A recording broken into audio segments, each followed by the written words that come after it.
Халықлар вақыты өз ішін башлап жіберді. Студияда Алсу Нұриева, исемсіз. Район башлығы туры эфирда актуаль проблемаларны көтерді. Порядка 30% медиков сегодня болеет.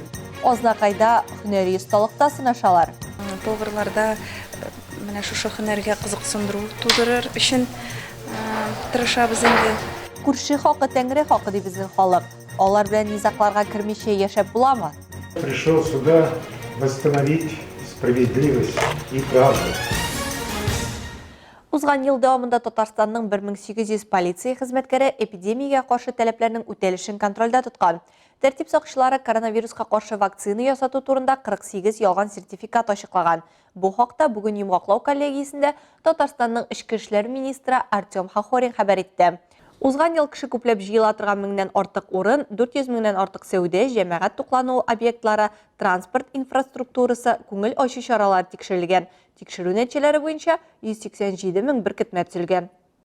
Һичшиксез бүген иң актуаль темаларның берсе коронавирусның яңа дулкыны һәм аның яңа штаммы омикрон. Бу хакта район башлыгы Тимур Нагуманов Instagram аккаунтындагы узган чираттагы туры эфирында да сөйләде. Район башлыгы кузгаткан тагын актуаль темалар турында алдагы материалда. Здравствуйте, дорогие альметьевцы. Начинаем прямой эфир.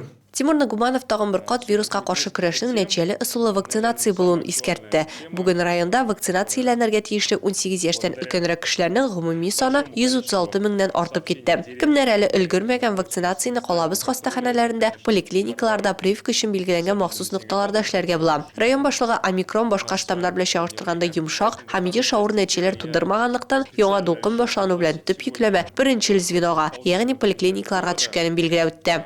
Шулай ук табибларның авыруы да зур чиратлар һәм берничә сәгать көтүгә китерә диде. Болеют сегодня медики. Мы, к сожалению, вот тоже констатируем факт, что у нас порядка 30% медиков сегодня болеет. И это накладывается на то, что идет огромное количество обращений людей в первичную сеть.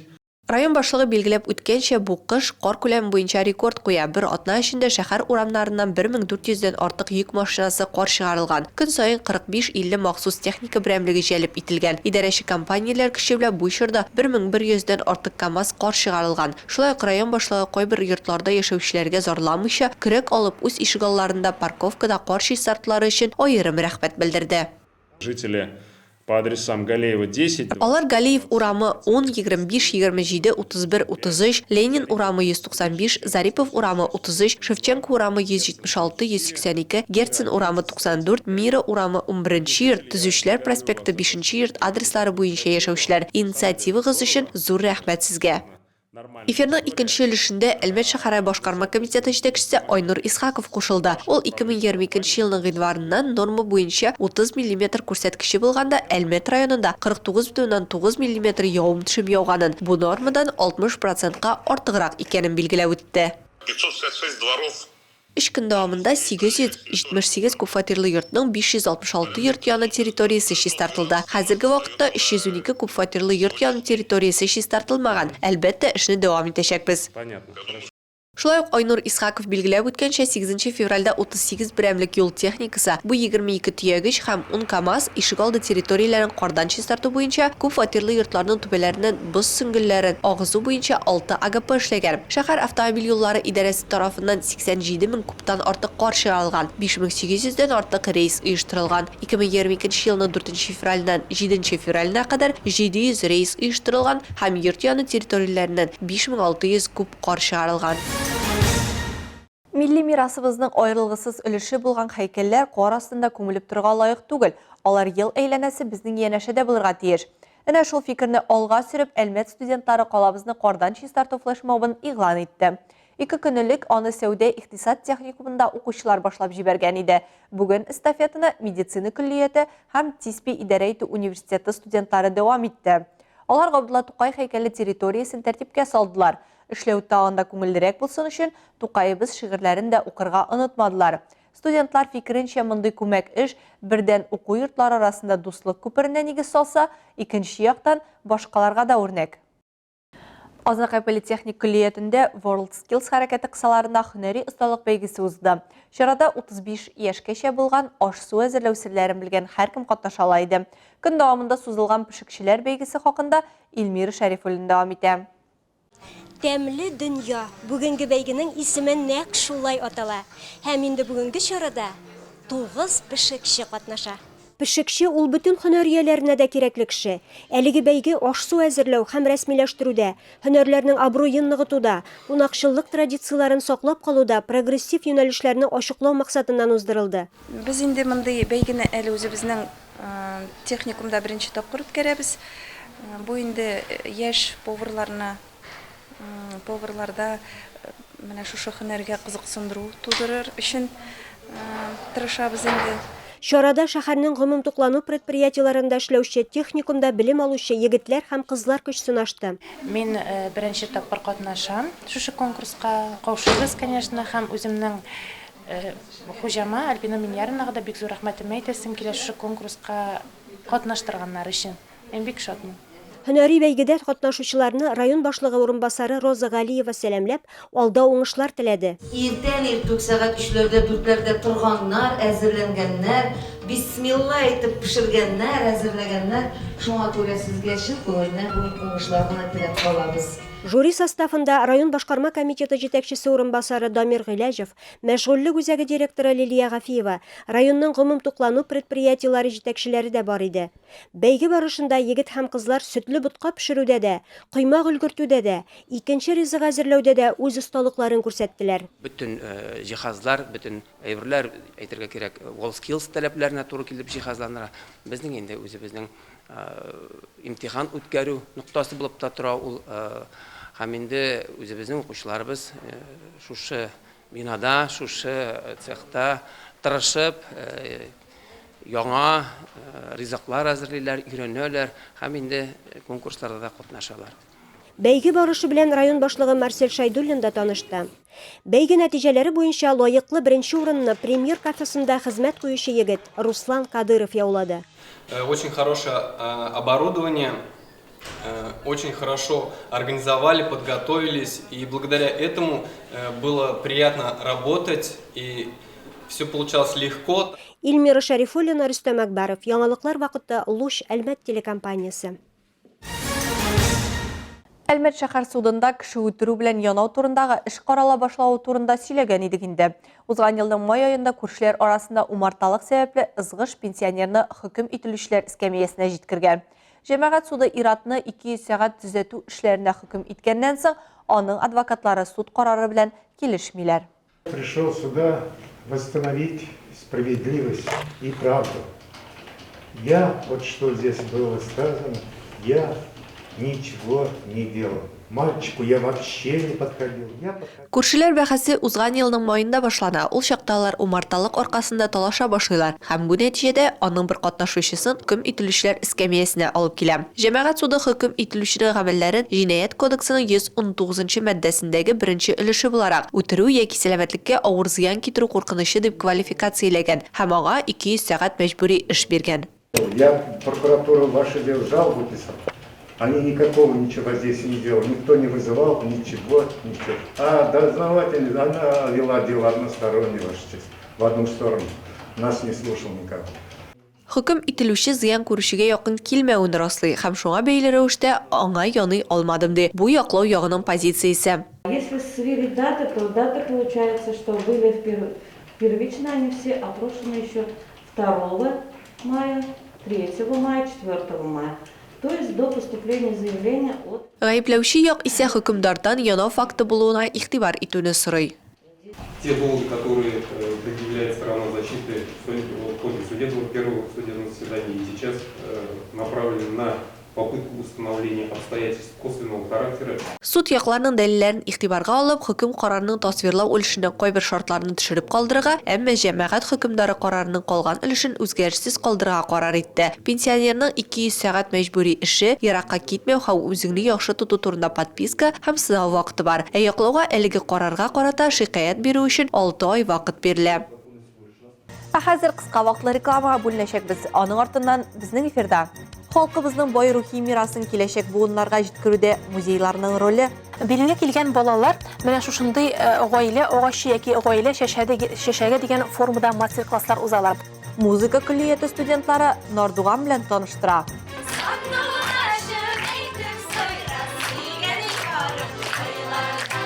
Бүген волейбол туган көн.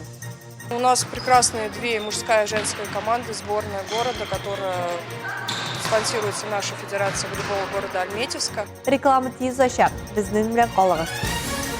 Эфирда яңалыклар вакыты дәвам итәбез. 2021 елда Россия президенты тәкъдиме белән Пушкин картасы гамәлгә кертелде. Ул 14-22 яшьлек яшьләргә музей, театр, күргәзмәләр, филармония һәм башка мәдәният учреждениеләренә бушлай йөрергә мөмкинлек бирә. Әлеге мөһим социаль проектта 800-дән артык мәдәният оешмасы катнаша. Көн саен программада катнашучылар исемлеге арта, ә карта буенча шартлар яхшыра.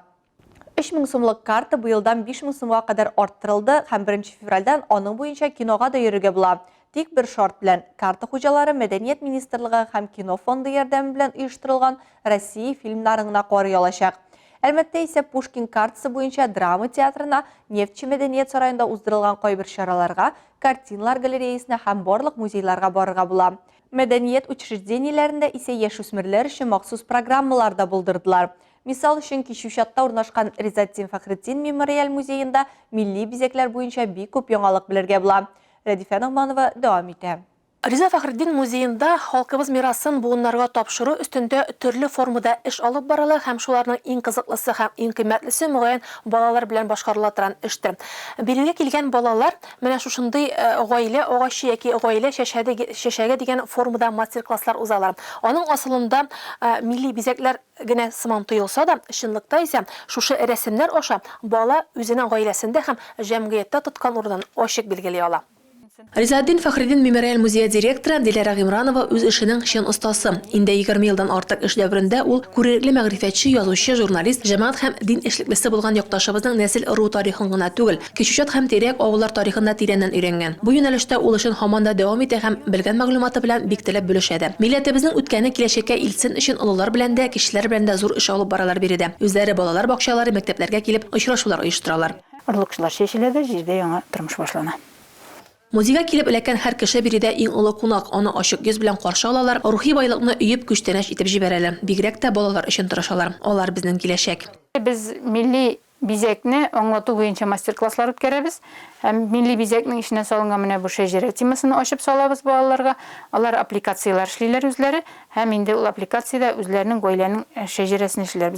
Бизәкләрдә кулланылган һәр төснең үз символикасы. Сары бәрәкәт, байлык төсе, ак сафлык, чисталык, тастымал, тәрәзә пәрдәсе яки чаршау булсын ул, һәрберсендә хуҗасының күңел җылысы гына түгел, гаилә һәм матди хәлен белергә булган. Шәҗәрәләр гомер-гомергә ират линиясе буенча ясалса, хатын-кыз үзенең әни булуын, үз гаиләсен нәкъ менә чигү бизәкләре аша чагылдырган ди, Диләрә ханым. Без быелгы елны грант тоттык. Күңелем бизәкләре дип атала торган грант ул. Мәдәният министрлыгының гранты. Шул грант нигезендә музей фондларында саклана торган төрле сөйләрне, аларны үзләренең кулланылышына бүлеп, ягъни мәсәлән, үй бизәр өчен, кул сөртәр өчен, туй сөлгеләре мәсәлән, шундый бүленешкә бүлеп, каталог чыгармакчы булабыз. Әгәр дә илһам алып китәсегез килсә, Кичүчат авылы мемориаль музеена рәхим итегез. Биредә Пушкин картасы буенча да эшлиләр. Рәдифә Ногманова, Вадим Тарасов, яңалыклар вакыты, Луч Әлмәт телекомпаниясе. Халкыбызның ел фасылларына караган табигать күренешләренә бәйле төрле йолалар, гореф-гадәтләр бик кызыклы. Нордуган бәйрәме шуларның берсе. Аны татарлар гына түгел, Идел буенда яшәгән башка халыклар да бәйрәм иткән. Мәҗүсилек чорыннан калган бу йола белән Әлмәт тирә-якны өйрәнү музеенда музыка көллияте студентлары мәктәп укучыларын таныштырдылар. Нордуган кышкы бәйрәмнәренең берсе. Ул гадәттә декабрь азагында башланып, Качмануга кадәр дәвам иткән. Бәйрәме икенче төрле әйткәндә кояш дигән мәгънәгә туры килә. Беренче көндә балалар илдән игә йөреп акча җыйганнар. Битләренә төрле маскалар кигәннәр, җырлар җырлаганнар, уеннар уйнаганнар. Аннары алар маскаларын ачканнар да, һәм калганнар аларның кемнәр икәнен белгәннәр. Шунысы кызыклы, һәрбер халыкта аулак иле кичләренең үзенә күрә бер айрым элементлары да булган. Мәсәлән, Нордуган егетләр кызлар булган өйгә кергәнче айрым бер ритуал үткәргәннәр. Аулак үй булганын егетләр белеп алса, гармун тартып килгәннәр. Тәрәзәгә шакы килеп, кыегына менеп, бүре булып улаганнар. Мөрҗадан беләсезме нәрсә җибәргәннәр? Нәрсә? Әтәшне. Әпеш? Мөрҗадан әтәшне. Кара булып чыккан мискин кәе. Нордуган гадәттә 12 көн бәйрәм иткән. Нордуганчылар авылдагы бер өйне дә калдырмаган. Сез кем буласыз? Нардуганчылар буламыз. Йолаларның иң мөһиме биюләр. Аларның хәтта билгеле бер башкару тәртибе дә булган. Бию вакытында кызлар бер хас хәйләкәрлек белән егетләрнең битлекләрен салдырырга тиеш булганнар. Кичә түгәрәк бию белән дәвам иткән. Күмәк биюләрнең төп максаты киләсе елда уңышны булдыру һәм яшьләрнең шәхси тормышын яхшырту булган.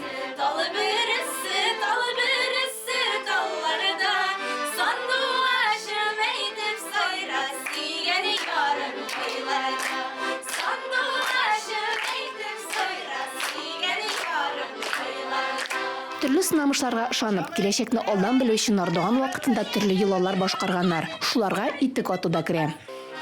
Әтие миңа яңа күлмәк алып кайтсын иде. Кемгә? 1, 2, 3. Кичәдә кызлар белән берәтен кунакларда бу йолада катнашып карады. Халык бәйрәмнәре, милли йолалар белән таныштыра торган кичәләр Әлмәт музыка көллиятының 3нче курс студентлары тарафыннан үткәрелә торган традицион чара. Алар һәр айның 2нче сишәмбесендә инде 9 ел дәвамында үткәрелә. Алсу Амирова, Милена Валиева, Рафаэль Сафин, яңалыклар вакыты Луч Әлмәт телекомпаниясе. Спорт белән шөгыльләнергә теләүче егетләр өчен сайлау мөмкинлеге зур. Кызларга килгәндә иң уңайлы спорт төрләренең берсе волейбол булып тора. Әлеге спорт түренең туган көнендә шәһәребезнең волейболчы кызлары белән Лейна Хәсәншин сөйләшеп кайтты. Морган үзенең төркеменә яңа кагыйдәләр белән уйнарга тәкъдим итә. Идәннән 196 см биеклектә урнаштырылган сетка аша туп белән уйнарга кирәк була. Безнең илдә исә беренче рәсми ярышлар 1923 елда уза.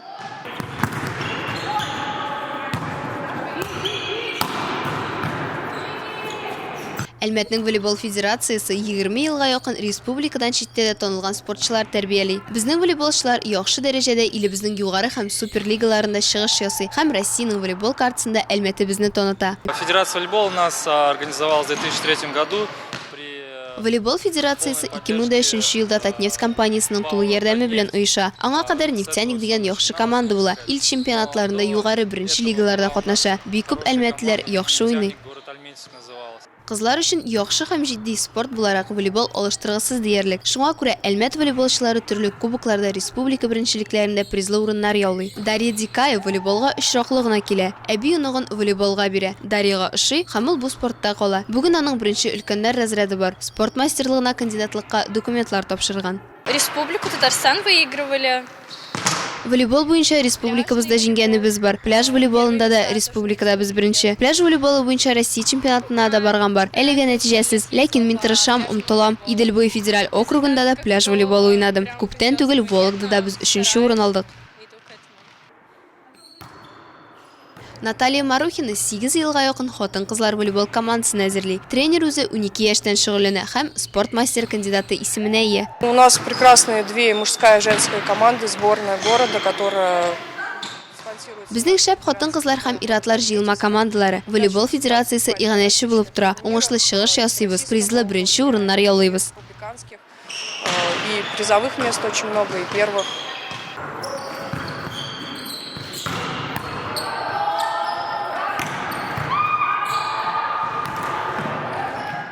Татарстан дәүләт автоинспекциясе һава шартларының начараюы турында машина йөртүчеләрне кисәтә торган хәбәр таратты.